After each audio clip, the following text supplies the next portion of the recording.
हाँ भाई, welcome to GK world. देखिए आज हम आपके लिए लेकर आए हिंदी का बहुत ही स्पेशल मॉक टेस्ट। क्यों? क्योंकि ये आपका जीडी एग्ज़ाम जो लगा हुआ है, इसमें किस तरह के क्वेश्चन पूछे जाते हैं, यानी टाइप्स कैसे होते हैं क्वेश्चन के, ये बहुत ज़रूरी होता है समझना। किसी भी एग्ज़ाम में आपका सबसे इंपॉर्टेंट फैक्ट होता है कि क्वेश्चंस के टाइप समझना।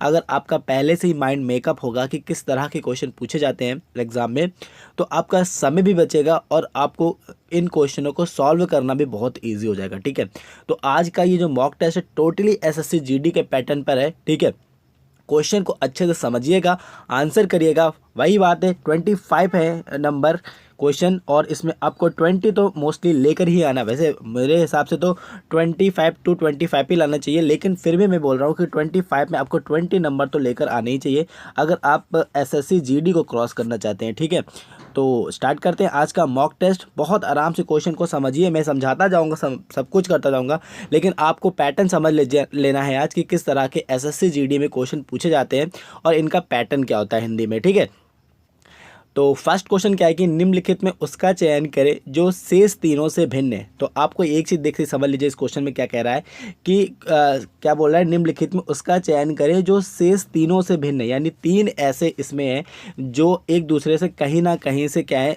संबंधित है, लेकिन एक कोई ऐसा है जो संबंधित नहीं है। तो आपको उसका इसमें चयन करना, और ये क्वेश्चन एसएससी का बहुत ही फेवरेट क्वेश्चन, इस तरह का क्वेश्चन आपको शॉर्ट टिक देखने को मिलता है। तो चलिए बताइए। तो देखिए इसमें जो करेक्ट आंसर क्या होगा, वचाल। ठीक है, वचाल जो होगा, यानी आपने इसका मतलब पढ़ा होगा कि बहुत ज़्यादा बोलने वाले को वचाल बोलते हैं, लेकिन कथन, उक्ति या सूक्ति, ये तीनों ही क्या है, किसी पैराग्राफ की लाइनें हैं, लेकिन वचाल यहाँ पर इन तीनों से संबंधित नहीं है। तो यानी ये तीनों तो एक दूसरे से कहीं ना कहीं संबंधित हैं, पर वचाल जो है इससे संबंधित नहीं है। और क्वेश्चन भाई पूछ भी तो यही रहा था कि शेष तीनों से क्या हो, भिन्न हो, तो वचाल यहाँ पर भिन्न है। ठीक है, चलिए एक क्वेश्चन हम देखते हैं। तो ये थोड़ा सी रीजनिंग टाइप का क्वेश्चन है, लेकिन हिंदी में ऐसे क्वेश्चन एसएससी में बनते हैं। जैसे चंद्रमा लिखा हुआ है सुधांशु, तो घास का अब आपसे क्या बोल रहा है, क्वेश्चन मार्क, यानी घास के साथ क्या आएगा। तो देखिए मैं आपको क्लियर कर देता हूँ इस क्वेश्चन को। देखिए सुधांशु जो है ये चंद्रमा का ही क्या है, पर्याय है। क्या बोल रहे हैं, सुधांशु जो है वो चंद्रमा का ही पर्याय है। तो इसी तरह अब आपको क्या है, घास का पर्याय ढूंढना है। तो आपके चार ऑप्शन दिए हुए हैं, इसमें से कोई एक ऑप्शन जो है घास का पर्याय है। अगर आपको आंसर आता है तो प्लीज़ टिक कर लीजिए।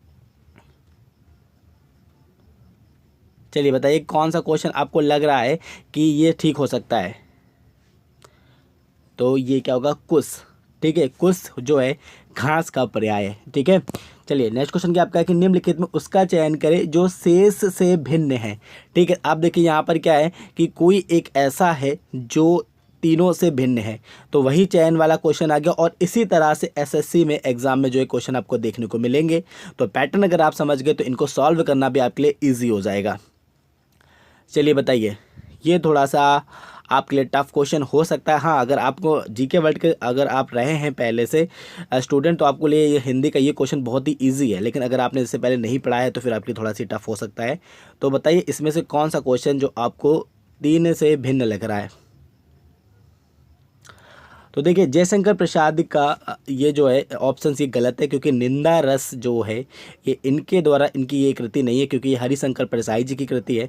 बाकी मुंशी प्रेमचंद, सेवा सदन बिल्कुल ठीक, मित्रो मरजानी, कृष्णा सोबती जी की ये बिल्कुल ठीक, धर्मवीर भारती, सूरज का सातवां घोड़ा ये भी बिल्कुल ठीक है। यानी जयशंकर प्रसाद इन तीनों से क्या है, मेल नहीं खाते इस समय। ठीक है, चलिए नेक्स्ट क्वेश्चन क्या है, सन्निकट का समानार्थी है। क्या होता है सन्निकट का समानार्थी शब्द। तो आपको याद रखना है सन्निकट का समानार्थी शब्द होता है समीप। बाकी तीनों क्या है, सन्निकट के समानार्थी शब्द नहीं है। ठीक है, नेक्स्ट क्वेश्चन क्या है, निम्नलिखित में हंस का पर्याय नहीं है। Most IMP question. ठीक है, हंस एक ऐसा पर्याय है जो मोस्टली पूछा जाता है इसका पर्याय। तो बताइए निम्नलिखित में हंस का पर्याय कौन सा नहीं है।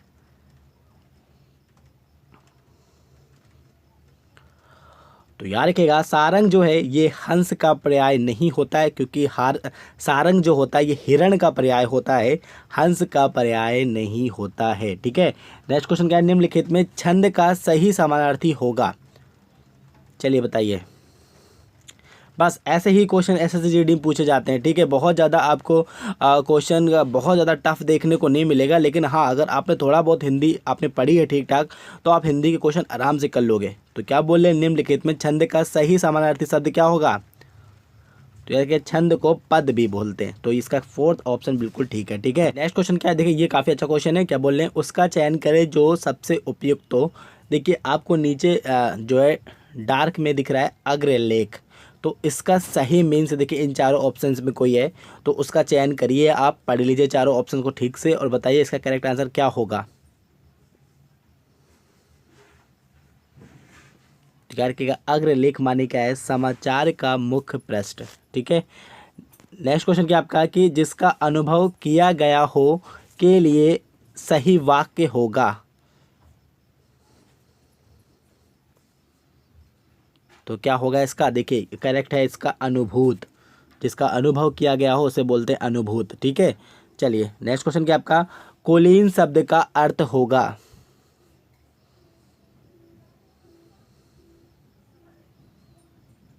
तो याद रखिएगा जिसका जन्म उच्च यानी उच्च कुल में हुआ हो उसे कुलीन बोलते हैं, ठीक है। नेक्स्ट क्वेश्चन क्या है, त्याग पत्र शब्द का अर्थ होगा।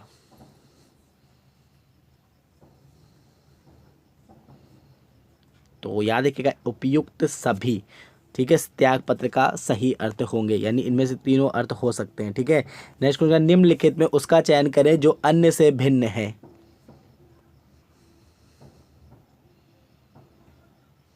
देखिए तीन जो आपके विलोम शब्द हैं, लेकिन ये जो है देखिए आकर्षण का प्रभावित, ये गलत है क्योंकि ये तो इसका एक समानार्थी शब्द है, क्योंकि आकर्षण का होगा विकर्षण ना कि प्रभावित, ठीक है।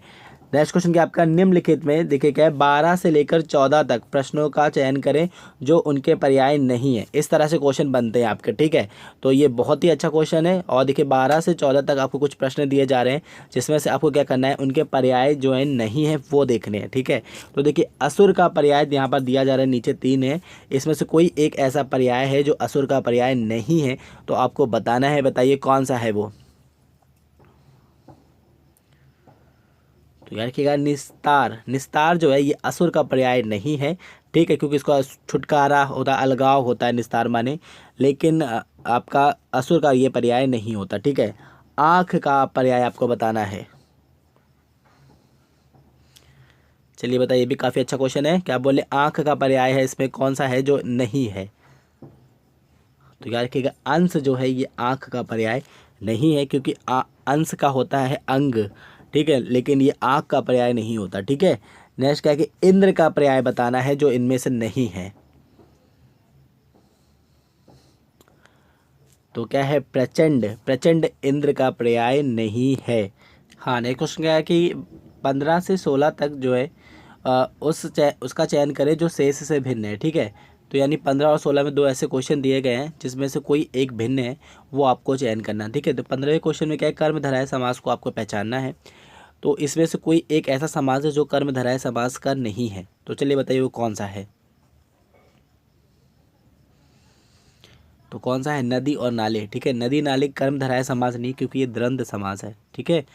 चलिए नेक्स्ट क्वेश्चन, द्विगु समास, इसमें से कोई 3 द्विगु समास है, एक नहीं है, उसका चयन करें जो नहीं है।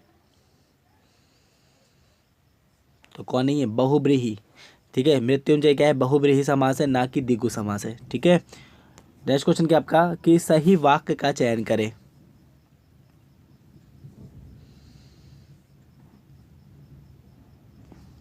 तो कौन सा सही है, मुझसे कहा गया था, ये बिल्कुल ठीक है, बाकी तीनों जो है इनकरेक्ट है, ठीक है। नेक्स्ट क्वेश्चन क्या आपका, निम्नलिखित में काल बोधक विशेषण वाक्य है। काल बोधक समझ रहे हो, काल किसको बोलते हैं, टाइम्स को बोलते हैं, और समय का कहाँ पर पाबंदी है, यानी कहाँ समय का बात की जा रही है, तो याद रखिएगा मौसम आज सुहाना है, ठीक है, ये करेक्ट आंसर इसका है।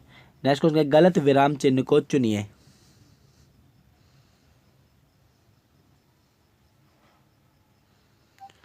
देखिए फर्स्ट ही वाला गलत है, ठीक है। क्या सीता कल बाजार गई थी, क्वेश्चन मार्क होना चाहिए था यहाँ पर, ठीक है। नेक्स्ट क्वेश्चन, निम्नलिखित में क्या है, देखिए 20 से 23 तक कुछ प्रश्न दिए जा रहे हैं जिनमें संधि का आपको पहचान करना है, ठीक है। तो देखिए स्वर संधि, पहला 20वां नंबर क्वेश्चन क्या है, स्वर संधि आपको पहचाननी है, तो इसमें बताइए कौन सा स्वर संधि है। तो यार क्या वीरांगना स्वर संधि का उदाहरण है, बल्कि उज्ज्वल, दिग्गज और उल्लास ये तीनों ही क्या है, व्यंजन संधि का उदाहरण है। ठीक है, नेक्स्ट क्वेश्चन क्या आपका, दीर्घ संधि आपको यहाँ पर बतानी है। तो यार क्या दिवाले, ठीक है, दिवाले आपकी दीर्घ संधि है, बाकी सब अलग अदर संधियाँ हैं। ठीक है, नेक्स्ट क्या, वृद्धि संधि को आपको पहचानना है। देखिए क्वेश्चन समझ लीजिए, ऐसे ही क्वेश्चन आपके पूछे जाते हैं एसएससीजीडी में। ठीक है, तो सदैव यहाँ पर क्या है, वृद्धि संधि है। ठीक है, नेक्स्ट क्वेश्चन क्या है, अयादी संधि है। तो अयादी संधि कौन सी है, गायिका जो है ये अयादी संधि है। ठीक है, नेक्स्ट क्या है कि अपनी करनी पार उतरनी मुहावरे का सही अर्थ क्या है।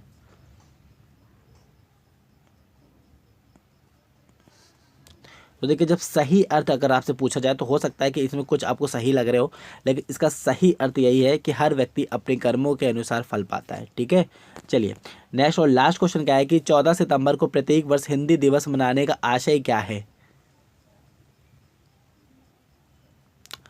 तो यह क्या है, हिंदी भाषा के प्रचार एवं प्रसार को बढ़ावा देना। तो ये थे most IMP question. I hope आपको पसंद आएंगे। अगर आए तो please like and share. GD अगर आप एग्ज़ाम देने जा रहे हैं तो चैनल के साथ जुड़े रहिए, हम आपके लिए बहुत ही स्पेशली और अच्छी अच्छी वीडियो लेकर आने वाले हैं जो आपके एग्ज़ाम के लिए काफ़ी यूज़फुल होगी। आई होप आपको ये वीडियो पसंद आएगी। Thank you.